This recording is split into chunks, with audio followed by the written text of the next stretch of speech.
साथ में स्वागत करते हुए माही मनीषा सबैजना धेरै धारण शान्ति काम गरेर बसिदिनु होला। यहाँको बीचमा भारतीय भोजपुरी से वरिष्ठ डान्सर कलाकार माही मनीषाको आगमन भइसकेको छ। तसर्थ धेरै धारणको साथ बस्नु होला। लगातार हामी गीत संगीतमा रहनेछौँ। हिन्दी भोजपुरी गीत संगीतबाट यहाँलाई मन्त्रमुग्ध बनाउनेछौँ।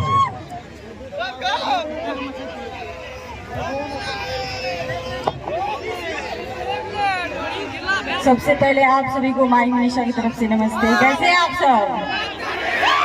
ऐसे नहीं, जोश में एकदम। ये नेपाल की पावन धरती पे हम लोग को इतना मौका दिए हैं। मुझे 3 साल यहाँ पे हो गया आते हुए। आप लोग ने इतना प्यार दिए, क्योंकि मेरा जीवन यहीं पे खत्म था, लेकिन आप लोग ने इतने प्यार दिए।